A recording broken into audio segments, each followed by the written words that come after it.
Whitehall 1212.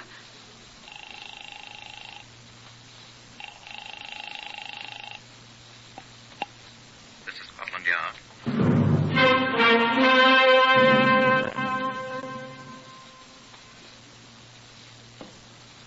For the first time in its history, Scotland Yard opens its official files to bring you the true stories of some of its most baffling cases. These are the true stories, the plain, unvarnished facts just as they occurred, reenacted for you by an all-British cast. Only the names have for obvious reasons been changed. The broadcasts are produced with the full cooperation of Scotland Yard. Research for Whitehall 1212 is provided by Percy Hoskins, chief crime reporter of the London Daily Express. The stories for radio are written and directed by Willis Cooper. And this voice is that of the custodian of Scotland Yard's famous Black Museum, Chief Superintendent John Davidson. Good afternoon. Someone's put this so far back on the shelf. Here it is. This is what is known as a Winchester bottle. This one is the 80-ounce size, half a gallon.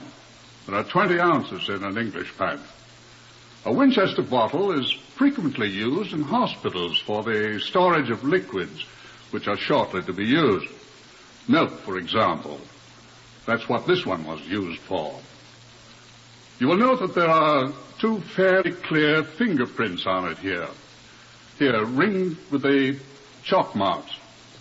There were once a great many more, but all have disappeared except these two, which have been covered with a plastic solution to preserve them.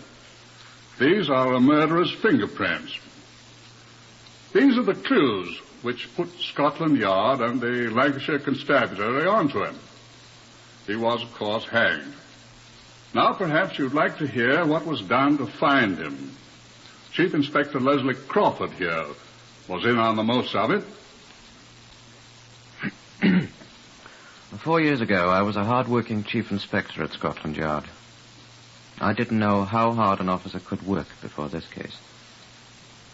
I was roused at 3 a.m. by a telephone call from a town in Lancashire. Their chief constable was calling. I'm sorry to ruin your night's sleep, Chief Inspector, but there's been an atrocious murder here, and you're wanted at once. I've cleared everything with the people at the Home Office and at the Yard, and we shall need you at once. I'll take the first train, sir. Who's been murdered? A 4-year-old girl has been murdered near the hospital where she was ill. There are certain clues, but not very many.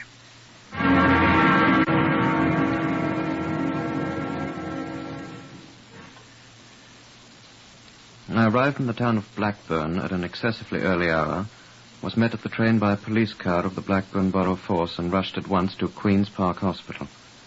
There were a great many people there, hospital attendants and police officers. The body of the little girl, whose name was Mary Margaret, was in the hospital morgue. Her head had been smashed by a vicious blow, and there were bruises on her bare ankles. The chief constable explained that. As if she'd been held by the ankles and her head dashed against the wall. Is that a guess, sir? The wall's out there, Chief Inspector. Down the little hill there. Right on the hospital grounds? Yes. Your clues you spoke of, sir? Well, I think... Nurse Rollins. Yes, sir. In here, please, Nurse Rollins.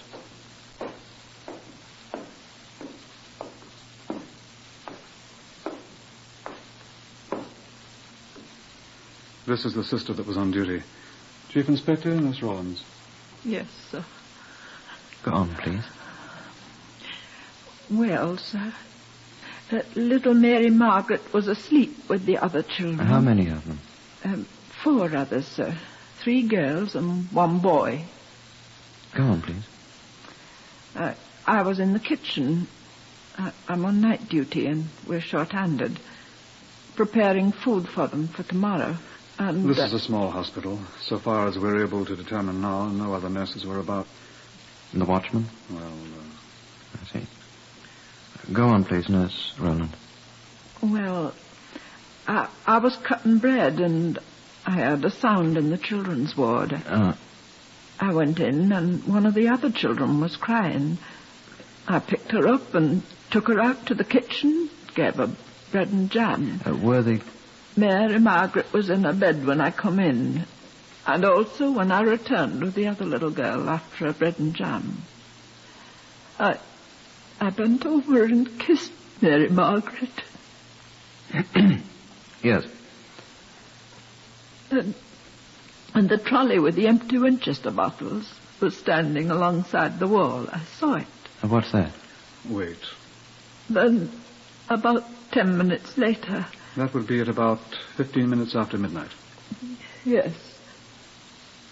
I heard a dog barking, and I was afraid it'd wake up one of the children. Why are the children here? Oh, various minor kids' diseases, influenza and so on. They're all very poor. As I glanced in the door, the first thing I noticed was that one of the Winchester bottles had been moved from the trolley. What's the trolley? A sort of little table on wheels. Oh, yes. One of the Excuse me, Winchester sister. bottles had been taken from it, and I saw it lying in the corner. We have the bottle. Go on, sister. Then I saw Mary Margaret was gone. I ran to her bed. Sure enough, she was gone. Had she been asleep? Oh, yes, she didn't wake up, even when I kissed her. Nurse Rollins is tired. Oh, don't mind me, please. What did you do then? I ran back to the kitchen, through the switch that turns on all the lights. That summons the watchman to the main building, of course. And I looked out the window. I saw what I thought might be a little nightgown. Then I ran into the ward again to see if I could have been mistaken. But I wasn't. She was gone. I cried out to the watchman Mary Margaret was gone. And he ran outside and... Oh, it seemed such a long time. He come back with her. It was a nightgown I saw. Then what? Well, that's all, sir. I've called the police. They're all here now, sir. The Winchester bottle, did you see any fingerprints on it or anything? Well, There are 2 well-defined prints on it, which are apparently new. There are also quite a number of old ones, rather smudged. But the 2 are fresh. Why, then... We think they're the murderer's prints.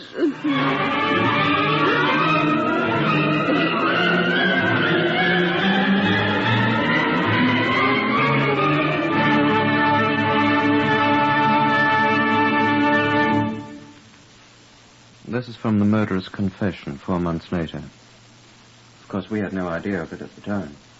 I was outside the building. I admit I'd had something to drink. Investigation at the time of his arrest revealed that he had drunk 6 bottles of bitter beer, 2 double rums, a bottle of Guinness, and 6 or 8 more bottles of bitter. But I wasn't drunk, really. I don't remember how I got to the hospital or why, but there I was looking in the window. I saw the nurse carrying the other kid to the kitchen and feeding her and bringing her back and kissing Mary Margaret and going out again. Then I thought I ought to go and see Mary Margaret. That's a nice name for a kid, isn't it? So I unlaced my shoes and took them off, and I could hear the nurse singing to herself, and the outside door that leads to the ward was open, so I just sneaked in and took her. She wasn't sure who I was, but she wasn't much scared at all, I didn't think. She started to laugh but I told her to stop. Oh, I picked up that Winchester bottle to see if there was anything in it to drink, but there wasn't, and I set it on the floor before I scooped Mary Margaret out of her cot. Nobody heard me, I'm sure. Oh, yes, when I came back to get my shoes, I left them on the porch. There was a dog barking. I thought I'd make him stop, but he stopped anyway. I was halfway across the field when I saw the lights come on in the hospital, and I hurried. Mary Margaret was still lying there by the stone wall.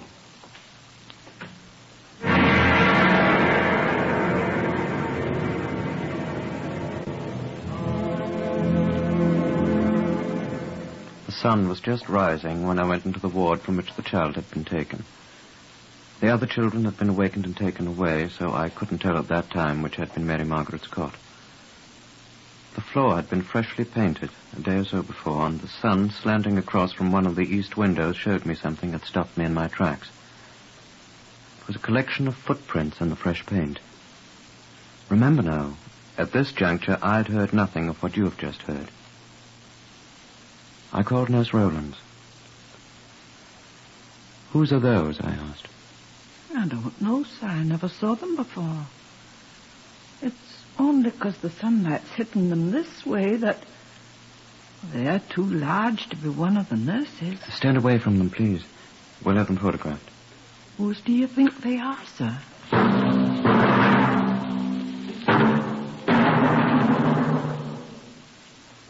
Additional moves.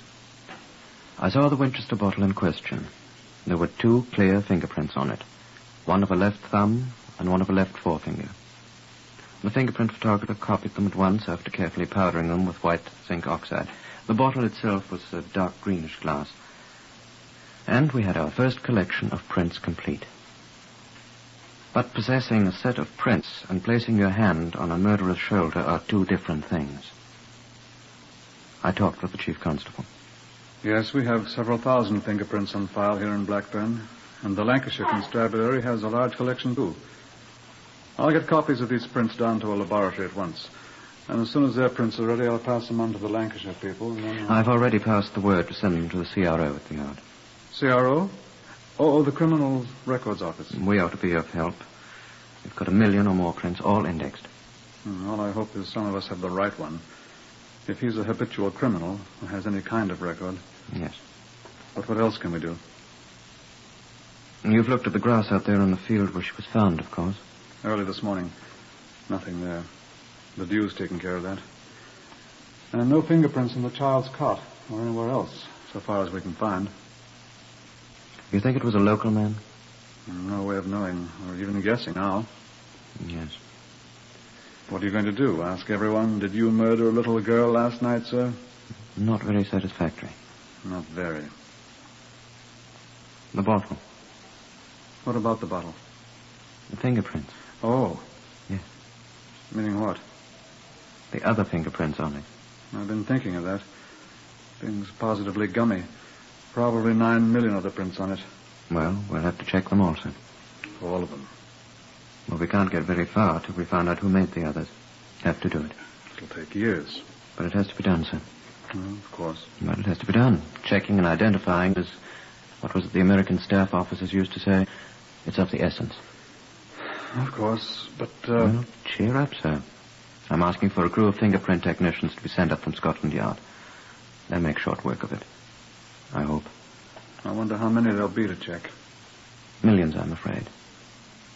Every nurse in the place that might have touched it, every workman... Every patient. Well, not only the present ones, but everyone that's been here since the bottle was washed last. Doctors. Technicians. Clerks. Watchmen. Deliverymen. Cleaners. Relatives of patients. Everyone that's been here since this bottle was last washed.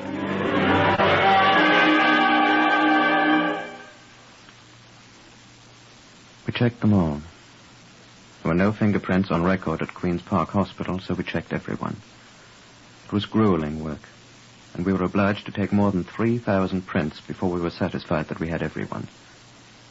Some of them required journeys as far away as Blackpool and Lancaster, but at last, it took a month and a day, we were satisfied that we knew all about the owner of each print on the bottle.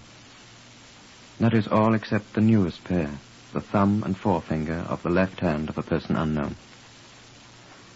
I give it to you as my considered opinion that those are the murderer's prints. I must agree with you. They're the only ones that we don't know about. Very likely is all right. All we have to do is to identify them. Yes. There aren't any other clues yet? None. I understand the whole town of Blackburn's upset. There's been a good deal of, shall I say, unrest. Yes, I know. One of my sergeants was hit by half a brick last night. And hurt badly? No.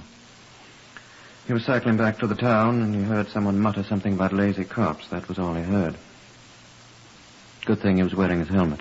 One of my men had a telephone call from a woman he didn't recognize at his home early this morning. They want action. Hmm. You've passed the word? To whom? Institutions and so on. To every police force of any size in England. I asked them to print every drunk, every unaccounted for dead man, every suicide, every tramp. And no results?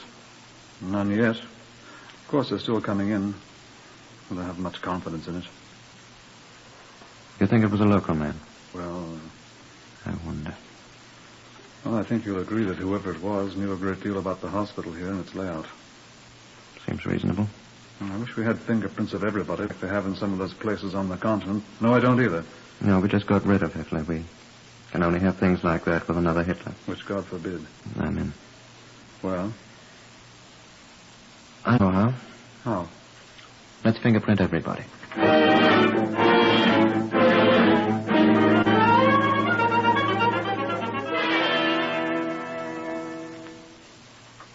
You are listening to Whitehall 1212, which is written and directed by Willis Cooper. The story today, like all the stories heard on Whitehall 1212, is compiled from the official files of Scotland Yard and is true in all respects except the names of the participants. Inspector Crawford of Scotland Yard has just made an unheard-of suggestion to the chief constable of the city of Blackburn in a desperate effort to unmask the murder of the little girl, Mary Margaret. The chief constable is speaking.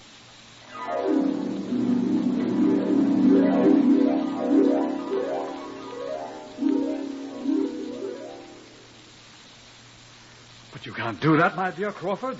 Can't do what? Why, force anyone to be fingerprinted. Not in England. Yes, we can. How?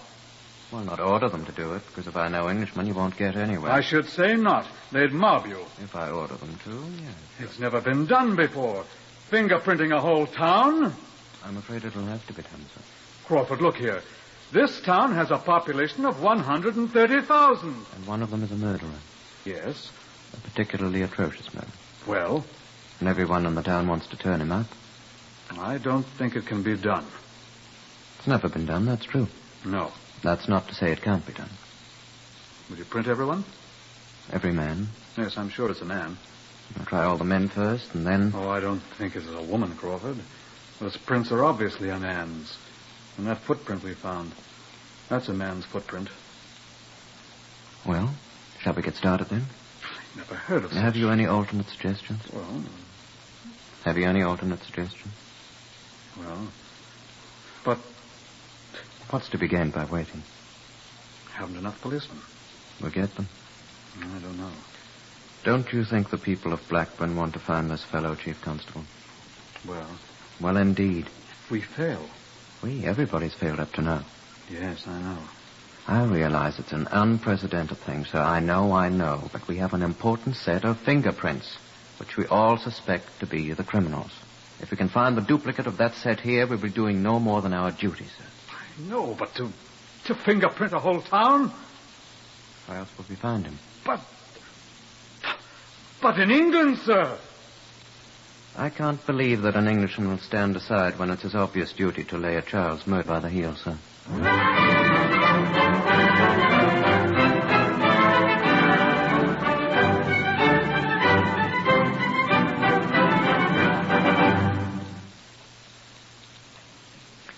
I'm afraid I can't explain to you how unheard of it is to set such an enterprise in motion in England. The Englishman is perhaps the freest man on earth. To indulge in such a thing as freely handing his fingerprints to the police is most incredible, even for such a cause. But the Englishman is also an unusual being. While we had expected opposition to the scheme, we were amazed at the response. The mayor of Blackburn spoke to the townspeople. Ministers in their pulpits urged everyone to cooperate. The wives of the citizens urged their men to give their fingerprints. I got 20 more men from Scotland Yard. The chief constable of Blackburn supplied 20 more. The Lancashire Special Constabulary sent volunteers. Boy Scouts, Girl Guides. Everyone cooperated. In order to eliminate trips to the police stations, we sent pairs of constables and others to every house on the electoral rolls to urge every man to give us his prints. The first man to be printed was the mayor, publicly. His example was a good one. Many women volunteered to give their prints also. But it was not as easy as I expected. A few Englishmen at first... No, you may not have my fingerprints, sir. I've lived for 77 years in this town, and no man ever seen my fingerprints. Am I a criminal, sir? It took 3 of us to talk that one out of it. What will you do when you find my fingerprints and all the others aren't the right ones, sir? We'll destroy them, sir. We'll put them all in a pulping machine and chop them up into little bits and bury the bits. Nurse Rowlands from Queen's Park was one of our most devoted assistants. I put her onto this stubborn fella. Come on, Mr. Hodges. Don't you want to help? I ain't going to let anybody take my fingerprints like a dumb criminal now. Don't you want to help find the beast that killed little Mary Margaret, Mr. Hodges? Now? I didn't kill her. Well, of course you didn't. Neither did I. And I gave them my fingerprints straight away, Mr. Hodges. And so did the rector of St. Pancras. Why should he give his? A rector. St. Pancras is the patron saint of children, Mr. Hodges. Oh? Is he now?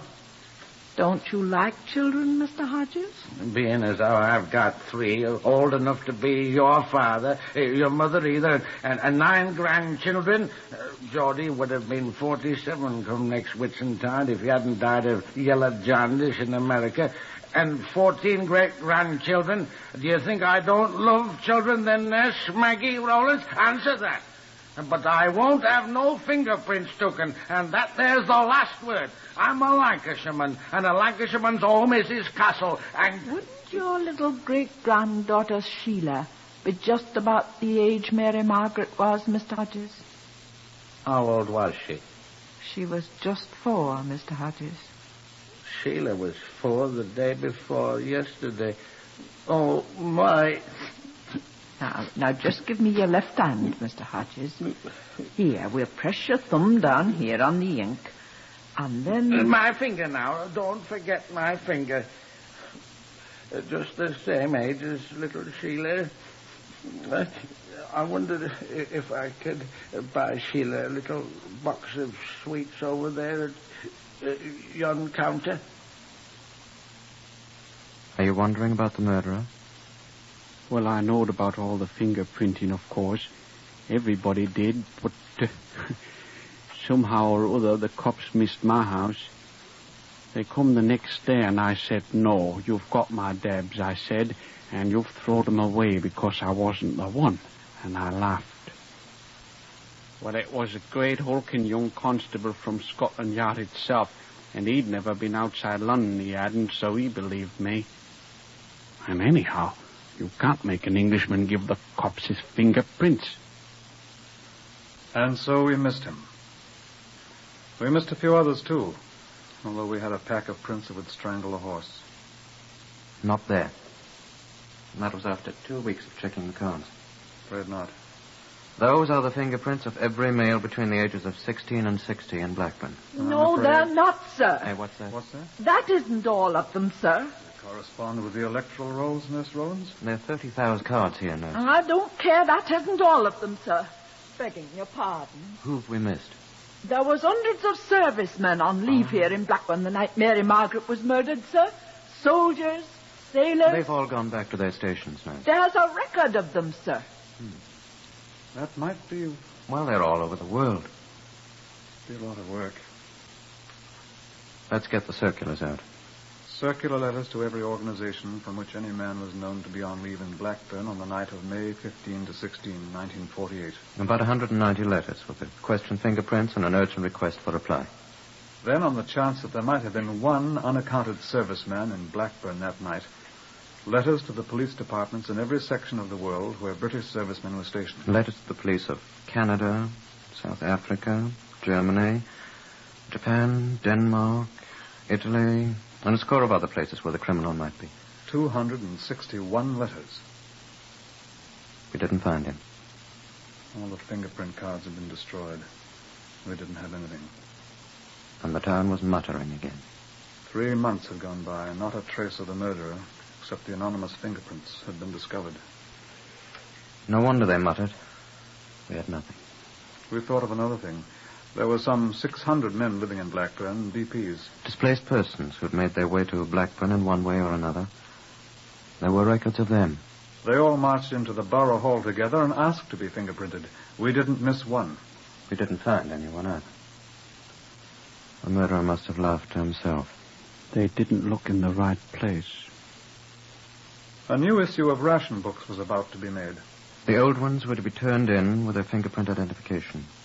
Each one was examined and compared with the copies of the prints on the bottle. It was another hopeless task. But if we had to do it the hard way, that man should be caught. Nurse Rowlands found him. On duty in the Borough Hall, the 4th day of the examination, on the 46,253rd book. I've got him! I've found him! I've found him! I've found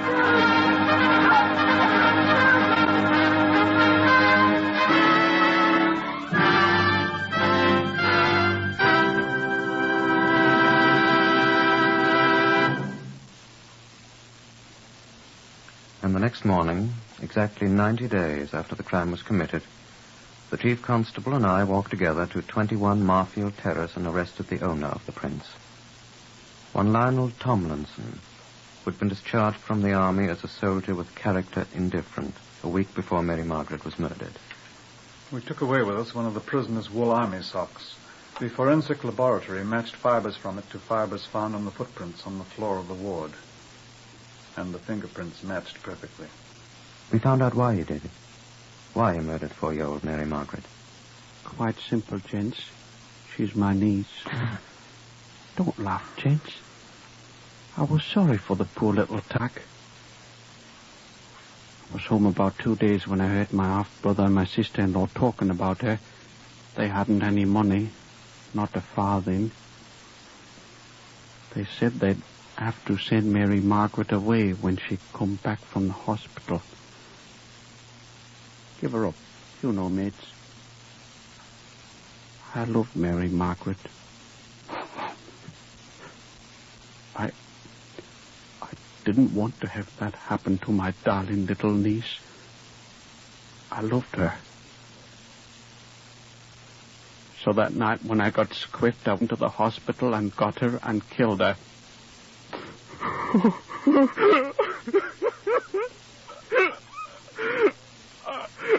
hope it didn't hurt her.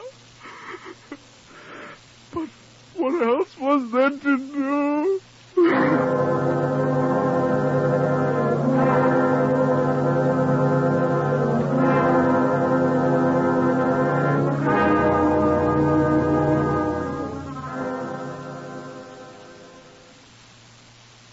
The trial attracted a great deal of attention throughout the British Commonwealth. Many thought he should be released. But the termination of the insanity of a criminal is judged by laws which were passed more than a century ago. Thus, after the greatest exposition of the infallibility of the human fingerprint as a clue in British history, Lionel Tomlinson was brought to trial at Castle Lancaster on the 15th of October, 1948. 5 months after he had murdered little Mary Margaret. 4 days later, he was sentenced to be hanged, and the sentence was carried out in December of the same year.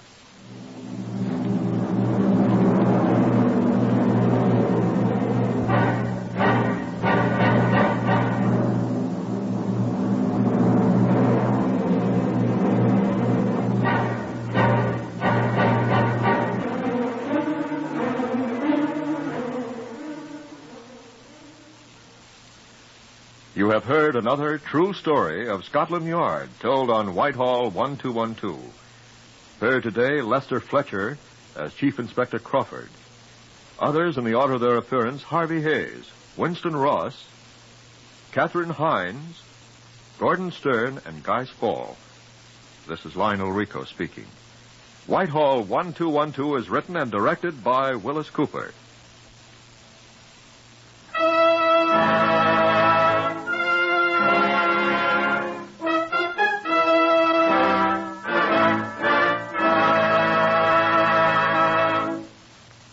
Whitehall 1212 was presented from the NBC studios in Radio City. This is NBC, the national broadcasting company.